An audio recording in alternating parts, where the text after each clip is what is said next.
My mother-in-law moved in without asking, then kicked me out of my own bedroom. Imagine coming home from work to find your mother-in-law has moved into your house without permission, redecorated your living room, and then tells you that you need to sleep on the couch because she needs your bedroom. Sounds like a nightmare, right? Well, that nightmare became my reality, and what happened next will shock you because I went from being a doormat to serving the coldest dish of revenge she never saw coming. My name is Sarah, I'm 32 years old, and this is the story of how my monster-in-law tried to take over my entire life but ended up learning the hardest lesson of her miserable existence. Stick around because the revenge I pulled off was absolutely legendary, and you won't believe how I got her out of my house for good. Let me set the scene for you so you understand exactly how insane this situation became. I'd been married to my husband David for 5 years, and for the most part, our relationship was solid, or at least I thought it was, until his mother entered the picture like a wrecking ball. David's father had passed away 2 years prior, and his mother Linda had been living alone in her house about 3 hours away from us. She was one of those women who believed the world revolved around her, the type who would call David at 2 in the morning because she heard a noise and needed him to drive 3 hours to check on her. Every holiday became a battlefield because Linda expected us to abandon our plans and cater to her every whim. If we wanted to spend Christmas morning at our house, she'd guilt-trip David for days, crying about how lonely she was and how we were abandoning her in her old age. The woman was only 63 and perfectly capable of taking care of herself, but she'd weaponized her widowhood like it was an Olympic sport. I tried to be understanding at first because I know losing a spouse is devastating, but Linda took advantage of every ounce of sympathy we offered. David was an only child, which meant there was nobody else to share the burden of Linda's constant demands and manipulative behavior. She'd call him at work with fake emergencies, like the time she claimed she was having chest pains but refused to call an ambulance because she wanted David to take her to the hospital instead. He drove 3 hours in a panic, rushed her to the emergency room only to discover she had heartburn from eating an entire pizza by herself. The doctors told her to take antacids, and she laughed about it like it was the funniest thing in the world, completely oblivious to the fact that David had left an important meeting and I'd canceled my plans to cover for him. I'd tried talking to David about setting boundaries with his mother, but he'd always defend her with the same tired excuses. He'd say things like, "She's just lonely," or "She doesn't mean any harm," or "We're all she has left." And I'd bite my tongue because I didn't want to be the villain who kept him from his grieving mother. But looking back now, I realize I should have put my foot down years ago because Linda saw my kindness as weakness, and she was about to exploit it in the most outrageous way possible.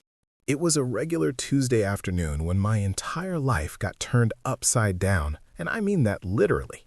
I came home from my job at the marketing firm where I worked as a senior analyst, exhausted from back-to-back meetings and ready to relax with a glass of wine and some mindless television.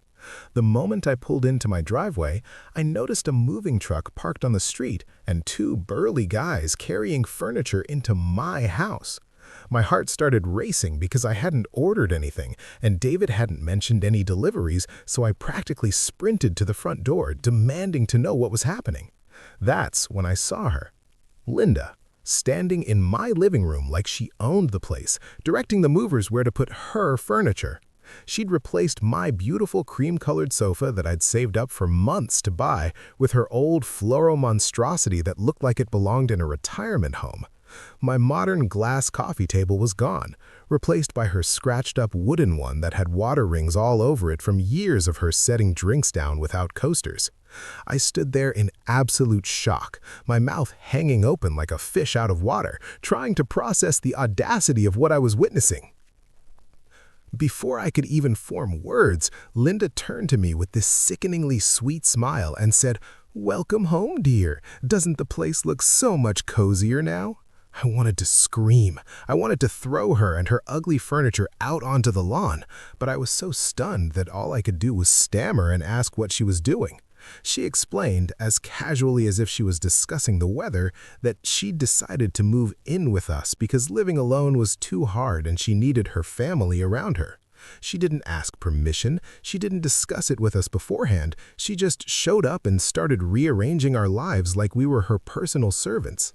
I immediately called David, my hands shaking with rage as I dialed his number, and when he answered, I could barely keep my voice steady. I told him his mother was moving into our house without permission and that he needed to come home immediately to deal with this insanity. But here's where it gets even worse. David already knew about it. He'd agreed to let her move in, and he just forgot to mention it to me, his wife, the person he supposedly shared his life with. He actually had the nerve to say, "I'm sorry, honey, I thought I told you about this," like it was some minor detail he'd forgotten to mention, like picking up milk from the store. I thought the situation couldn't possibly get worse, but I was wrong, so incredibly wrong. After the movers left and I'd spent an hour arguing with David on the phone about boundaries and respect and basic human decency, Linda dropped the bomb that would change everything. She walked up to me with her hands on her hips and announced that she'd be taking the master bedroom because she needed the attached bathroom for her nighttime routine and her various medications. I literally laughed in her face because I thought she was joking, but the serious expression on her face told me she was dead serious. She explained at her age she couldn't be expected to walk down the hall to use the guest bathroom in the middle of the night, and that David and I were young and could easily sleep in the guest room or on the pull-out couch. The guest room was barely big enough for a full-size bed, and the pull-out couch was that old, uncomfortable thing we'd inherited from David's dad's house that felt like sleeping on a pile of rocks. I told her absolutely not, that this was my house that I paid the mortgage on, and that she could take the guest room or find somewhere else to live. Linda's face turned red, and she started yelling about how ungrateful I was, how she raised David and sacrificed everything for him, and how I was trying to turn him against his own mother. She pulled out her phone and called David right there in front of me, crying crocodile tears and telling him that I was being cruel to her and refusing to accommodate her basic needs. I could hear David's voice on the other end, sounding tired and frustrated, and then Linda handed me the phone with a triumphant smirk on her face. David actually asked me if I could just let his mom have the master bedroom temporarily until she got settled in and we could figure out a better long-term solution. He said it would just be for a few weeks, maybe a month tops, and that he'd make it up to me somehow. I couldn't believe what I was hearing. My own husband was choosing his manipulative mother over me, prioritizing her comfort over our marriage and our home. I told him we'd discuss it when he got home and hung up, but the damage was already done because I realized in that moment that David would always choose Linda over me. That night, I slept in the guest room while Linda sprawled out in my king-size bed with my expensive memory foam mattress and my Egyptian cotton sheets. I could hear her through the walls, talking on the phone to her friends about how she'd successfully moved in with her son and how she was finally going to get the respect and care she deserved. She laughed about how easy it was to manipulate David and how I was too timid to stand up to her. Listening to her gloat about ruining my life was the moment I decided that Linda had made a huge mistake because I wasn't going to roll over and take this abuse anymore. The first week of living with Linda was like being trapped in a psychological horror movie where the villain wears floral print dresses and smells like lavender perfume. She'd taken over every aspect of our household, criticizing everything from how I organized the kitchen to what I cooked for dinner. I'd come home from work to find she'd rearranged my cabinets, thrown away my favorite snacks because she deemed them unhealthy, and posted a chore chart on the refrigerator with my name on it, listing all the tasks she expected me to complete. Linda started treating me like I was the guest in my own home, making snide comments about how I kept house and suggesting I could learn a thing or two from how she did things. She'd wake me up at 6 in the morning by banging pots and pans in the kitchen, claiming she was making breakfast for David even though he didn't even eat breakfast on weekdays. She'd use all the hot water for her hour-long showers, leaving me with ice-cold water when I needed to get ready for work. She'd eat my leftovers that I'd specifically labeled and saved for lunch, then act offended when I asked her about it. David was absolutely useless during all of this because he refused to see how toxic his mother's behavior had become. Every time I tried to talk to him about setting boundaries, he'd accuse me of being unsupportive and not understanding how hard it was for his mother to adjust to living with us. He started working late more often, and I suspected it was because he didn't want to deal with the tension between Linda and me. I felt completely alone in my own marriage, like I was fighting a battle that nobody else could see or acknowledge. Linda also started interfering in our marriage in ways that were completely inappropriate and invasive. She'd comment on our relationship, suggesting that David could do better and that I wasn't taking proper care of him. She'd buy him clothes and cook his favorite meals, then make pointed remarks about how she understood what her son needed better than I ever could. She even had the audacity to rearrange our bedroom. Excuse me, her bedroom, removing photos of our wedding and replacing them with old pictures of David as a child. The breaking point came when I discovered she'd been going through my personal belongings in the guest room where I was sleeping. I found her in there one afternoon, looking through my dresser drawers and reading my journal where I'd been writing about how miserable she was making me. She tried to play it off like she was just organizing and helping out, but we both knew she'd violated my privacy in the most disgusting way possible. That's when I realized that playing nice wasn't going to work anymore, and that if I wanted my life back, I was going to have to get creative with my revenge. I spent the next few days carefully planning my revenge because I knew I had to be smart about this situation. I couldn't just throw Linda out because David would never forgive me, and I couldn't keep living like this because I was literally losing my mind from the stress and disrespect.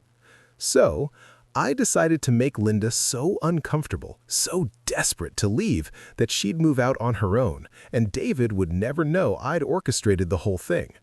This was going to require patience, strategy, and a level of pettiness I didn't even know I was capable of achieving. First, I started documenting everything, with dates, times, and detailed descriptions of Linda's behavior. I recorded her snide comments on my phone, took photos of how she'd rearranged things without permission, and kept a log of every boundary she violated. I wasn't sure how I'd use this evidence yet, but I knew having a paper trail would be important if things escalated further. I also started looking into tenant laws and houseguest rights, trying to figure out if there was any legal way to make her leave without David's cooperation. Then, I had a brilliant idea that would solve multiple problems at once, and it involved Linda's biggest weakness, which was her obsession with appearances and what other people thought of her. You see, Linda was one of those people who presented a perfect image to the outside world while being a nightmare behind closed doors. She volunteered at her church, belonged to multiple social clubs, and was always bragging about what a devoted mother and grandmother she was, even though David and I didn't have kids yet. Her reputation meant everything to her, and I was about to use that against her in the most spectacular way possible.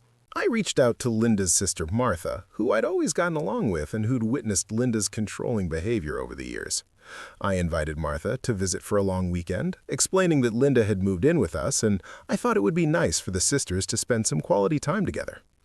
Martha jumped at the chance because she rarely got to see Linda, and she had no idea she was about to become an unwitting accomplice in my revenge plan.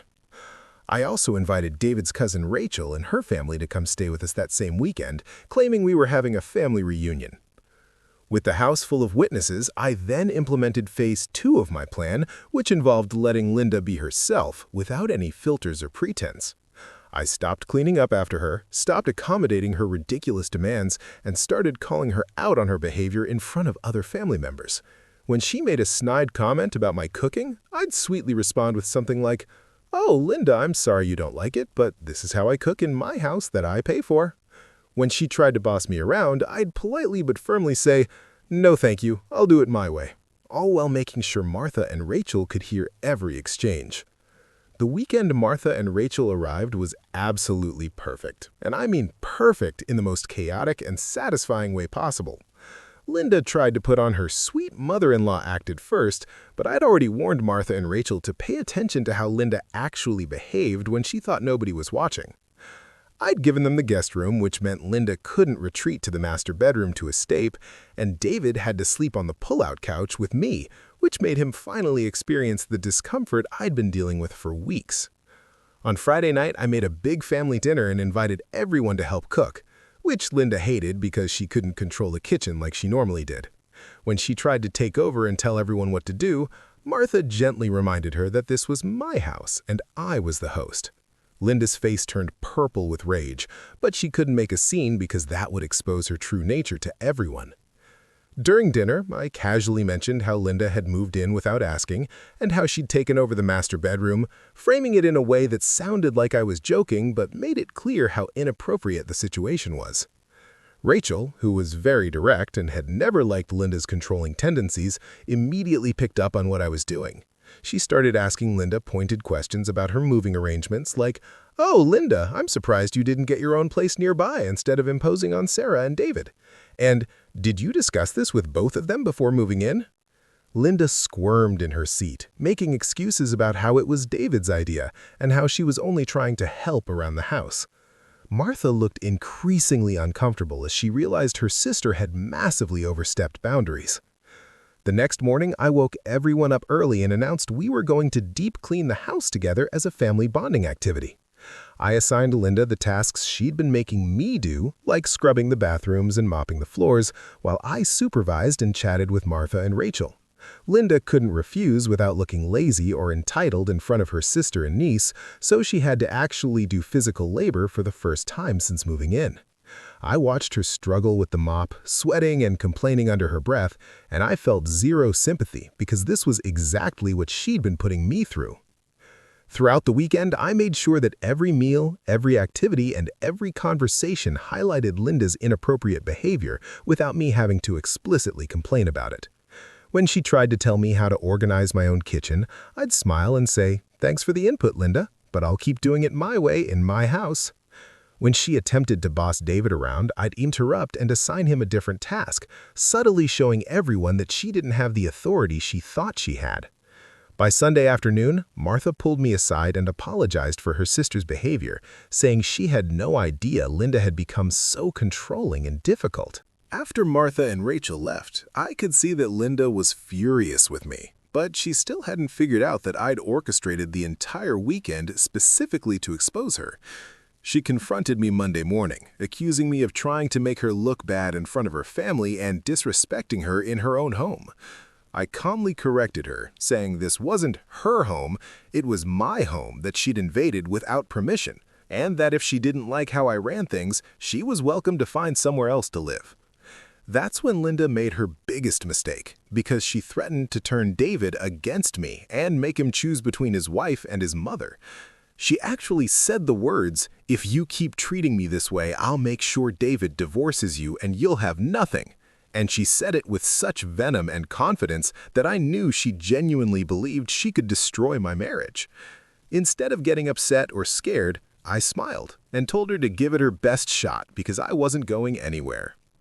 Linda immediately called David at work, sobbing and claiming I'd verbally attacked her and threatened to throw her out on the street. She laid it on thick, saying she felt unsafe and unwelcome and that I was trying to destroy their mother-son relationship. But here's what Linda didn't know. I'd already had a long conversation with David the night before, after everyone went to bed, where I'd shown him all the documentation I'd been keeping and played him some of the recordings of his mother's cruel comments. For the first time, David actually listened to me and saw his mother's behavior for what it really was. When David came home that evening, Linda expected him to take her side and put me in my place like he'd always done before. Instead, he sat both of us down and told Linda that she needed to start looking for her own apartment because this living situation wasn't working out.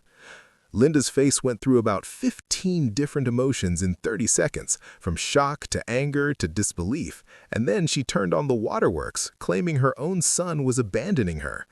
David stood firm, though, explaining that she'd overstepped boundaries, disrespected me in my own home, and that it was time for her to regain her independence. Linda spent the next hour screaming at both of us, saying things that revealed her true character in the most spectacular way. She called me names I won't repeat, accused David of being controlled by his wife, and threatened to cut him out of her will, as if that would change his mind. She claimed that she'd sacrificed everything to raise him, and this was how he repaid her, by choosing some woman over his own mother. David let her rant until she ran out of steam, and then he calmly repeated that she had 30 days to find a new place and move out. Linda refused to accept defeat gracefully because that would require self-awareness and humility, two qualities she'd never possessed. She spent the next 2 weeks making our lives as miserable as possible, breaking things, leaving messes everywhere, and being generally hostile and unpleasant. Every time David tried to help her look at apartments or make moving arrangements, she'd have a meltdown and accuse him of betraying her. I stayed out of it as much as possible, letting David handle his mother while I focused on reclaiming my space and my sanity. But Linda had one more trick up her sleeve, and it was perhaps her most manipulative move yet. She called everyone in David's extended family and told them that I'd kicked her out of our house and that David was too afraid of me to stand up for his poor elderly mother. She painted herself as the victim of a cruel, heartless daughter-in-law who was tearing their family apart. Several family members actually called David to confront him, and at first, I worried that Linda's lies might work and turn everyone against me. That's when I pulled out my secret weapon, which was all the documentation and recordings I'd been keeping throughout this nightmare. I created a detailed timeline of events with photos, text messages, and audio clips showing exactly how Linda had behaved from the moment she moved in. I didn't share it publicly or blast it on social media because I'm not that petty, but I sent it privately to the family members who'd called to complain. The recordings of Linda's cruel comments and manipulative behavior spoke for themselves, and one by one, the family members called back to apologize for believing her lies. Martha was particularly horrified when she heard the recordings because she realized her sister had been playing victim while actually being the aggressor. She called Linda and gave her a reality check, telling her that she needed to take responsibility for her actions and stop trying to manipulate people with lies. Rachel posted in the family group chat that she supported David and me 100% and that she'd witnessed Linda's inappropriate behavior firsthand during her visit. The tide of public opinion had completely turned against Linda, and she had nobody to blame but herself. On moving day, Linda barely spoke to us as the movers loaded her furniture back onto a truck and hauled it away to her new apartment. She'd found a place about 20 minutes away, close enough that David could still visit regularly, but far enough that she couldn't just drop by whenever she felt like it. As she was leaving, she tried one final guilt trip, telling David that she hoped he'd be happy with his choice and that she'd probably die alone in her apartment because her own son had abandoned her. David didn't take the bait, though. He just hugged her, told her he loved her, and said he'd call her in a few days. The moment Linda's car pulled out of our driveway, I felt like I could breathe again for the first time in months. David and I spent that entire evening deep cleaning the house, getting rid of every trace of Linda's presence and reclaiming our space. We moved back into the master bedroom, I brought back all my furniture from storage, and we even redecorated a bit to make it feel fresh and new. It was like exorcising a demon from our home, and the relief was absolutely incredible. David apologized profusely for not believing me sooner and for letting his mother walk all over both of us. He admitted that he'd been in denial about how manipulative and controlling she'd become because acknowledging it meant accepting that his mother wasn't the person he thought she was. We had several long, honest conversations about boundaries, communication, and how to handle family conflicts in the future. David agreed to start therapy to work through his guilt and learn how to maintain a healthy relationship with his mother without sacrificing our marriage. As for Linda, she struggled with living alone for the first few weeks and called David constantly with complaints and emergencies. But David had learned his lesson and started setting firm boundaries, like only visiting her once a week and not answering the phone after 8 p.m. unless it was a genuine emergency. Eventually, Linda realized that her manipulation tactics weren't working anymore, and she started to adjust to her independence. She even joined some social groups and made new friends, which gave her outlets besides obsessing over David and me. Our relationship with Linda improved dramatically once she was no longer living with us and we could interact on our own terms. We had Sunday dinners with her every couple of weeks, but they were at restaurants or her apartment, never at our house. Linda never apologized for her behavior or acknowledged how badly she'd treated me, but I didn't need an apology because seeing her lose control and having to move out was satisfaction enough. She learned that she couldn't just bulldoze her way into our lives and expect us to cater to her every whim. Looking back on this whole nightmare, I learned some valuable lessons about standing up for yourself and not letting people walk all over you, even if they're family. I learned that sometimes the only way to deal with a manipulative person is to beat them at their own game and make them experience the consequences of their actions. I learned that my husband needed to see his mother's true behavior with his own eyes before he could accept reality and make changes. Most importantly, I learned that I'm stronger than I thought and that I don't have to tolerate disrespect in my own home, no matter who it's coming from.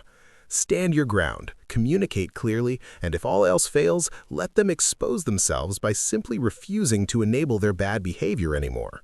Trust me, the satisfaction of watching a manipulator fail is worth every uncomfortable moment. So, that's my story of how my mother-in-law moved in without asking and tried to kick me out of my own bedroom, and how I got my revenge by making her so uncomfortable that she couldn't wait to leave.